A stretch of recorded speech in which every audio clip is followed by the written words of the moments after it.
여러분, 요즘 정유사들 최악의 위기라고 합니다. 왜냐고요? 석유값이 폭락을 했잖아요. 석유값이. 원유값이 말입니다. 1월 초만 하더라도 61불대였거든요. 지금은 많이 떨어졌을 때 서부 텍사스산 중진유 기준, 이게 WTI입니다. 이 기준으로 보면 20불도 깨졌었어요. 20불도. 지금 한 25불, 26불 가지만 그때보다가 지금 거의 3분의 1 토막 아니면 절반 반 토막이 났을 정도로 어려워요. 이게 어려우면요. 정제 마진이 마이너스로 갑니다. 정제 마진이라는 건 내가 원유를 산 가격 있잖아요. 산 가격이 여기다가 이제 빼는 거예요. 그 다음 더하는 거죠. 수송비하고 운송비를 더합니다. 그러니까 원유를 산 가격, 그 다음에 수송비, 운영비, 이것을 석유 제품, 내가 완제품을 만들었을 때 완제품 가격에서 마이너스합니다. 다시 말해서 완제품, 석유 제품에서 원유 가격 빼고 수송비 빼고 운영비 뺍니다. 그러면 이게 플러스가 돼야 됩니다. 플러스가. 근데 이게 마이너스예요. 다시 말해서 내가 석유 제품을 팔았어. 그런데 이게 마이너스라는 것은 수송비나 원유 가격이나 운영비가 더 많이 들어간다는 거예요. 그것도 무려 말입니다. 배럴당이에요. 배럴당. 마이너스 1.4달러입니다. 마이너스 1.4달러. 지난주는 마이너스 1.1달러였는데 1.4달러로 더 늘었어요. 적어도 이 정제 마진이 3 내지 4달러 정도, 좀 크면 4 내지 5달러 정도가 돼야지 정유회사가 살 수가 있거든요. 그래야지 정유를 만들어내면 이득이 되니까 말입니다. 그런데 지금은 이득이 되지가 않습니다. 석유를 사서 팔면, 원유를 사서 석유를 만들어서 사서 팔면요, 판 만큼 손해가 된다는 이야기예요. 손해가. 그만큼 최악의 상황이라는 겁니다. 최악의 상황. 여기에다가 말입니다. 정유회사들은요, 미리 원유를 샀잖아요. 미리 원유 샀을 때는 비쌀 때 샀을 거 아니에요. 비쌀 때. 그러면 그걸 갖다가 저장 탱커에다가 보관을 해왔습니다. 그러면 그 재고에 대해서는 어떻게 됐습니까? 내가 살 때는 60달러에 샀는데 지금은 20달러라. 그러면 3분의 1 토막 난 거예요. 3분의 1 토막.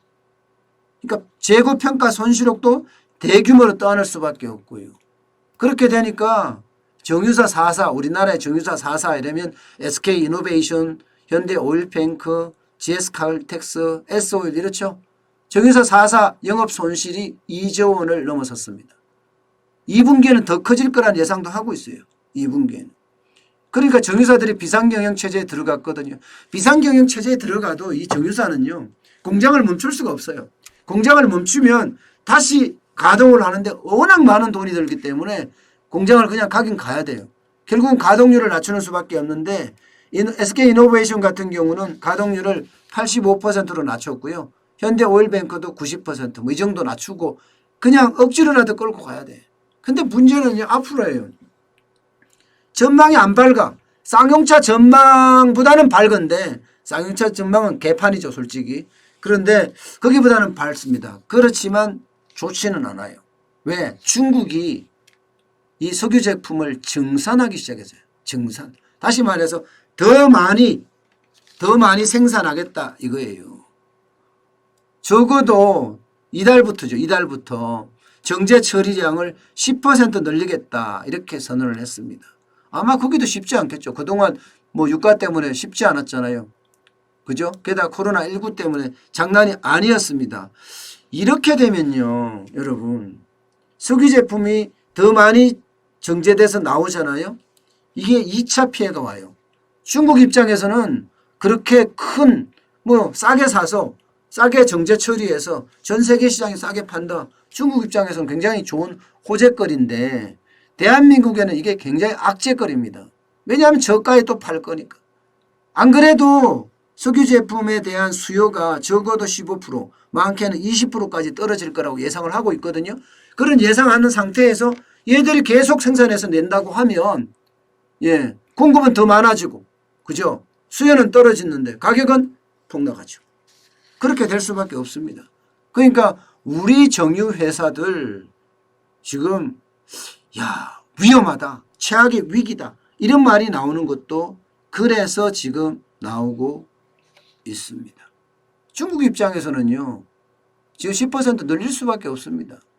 그동안 코로나19가 휩쓸면서 석유 재고 많을 거 아니에요. 석유가 오래가면, 원주도 오래가면 변질될 가능성도 있거든요. 그러니까 이거 빨리 정제해서 팔아야 돼. 그리고 수요가 감소했든 말았든 어쨌든 빨리 팔아서 좀 늘리자. 예. 살려야 되는 거죠. 걔네들도. 그러니 그 타격을 우리가 직접 받을 수밖에 없는 그런 상황입니다. 이럴 때 여기도 마찬가지입니다. 지금 내가 정부가 진짜 실물 경제 쪽에 지금 눈을 안 돌린다는 생각이 많이 드는데요. 빨리빨리 적극적인 대응을 해야 된다고 저는 생각을 해요. 정유회사도 같은 경우도 저는 구제금융 줘야 한다고 생각합니다. 구제금융을 주고 버틸 수 있는 데까지 버틸 수 있게끔 해야 되고요. 특히 관세나 부가세 같은 경우 있고요. 석유 수입 부과금 있죠. 네, 석유 수입 부과금 이런 것도 좀 없애줘야지 정유사가 버티지 않을까 지금 그렇게 저는 생각을 합니다. 아마 그게 지금 현재 굉장히 필요한 요소 중에 하나가 아닐까 생각을 합니다. 이대로 가면 앞서 말씀드린 대로 항공사 어렵죠 벌써. 이게 굉장히 어렵다는 게 보입니다. 항공사 어렵죠. 여기에 여행사 어렵죠. 그 다음에 호텔 업계 어렵죠.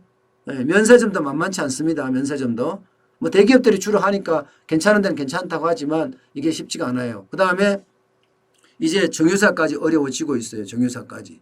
자동차, 전자 이쪽으로도 지금 계속 전이 돼 가는 그런 모양새거든요. 그럼 이게 선제적으로 대응을 하지 않으면 저는 굉장히 어려워진다 그런 생각 참 많이 해봅니다.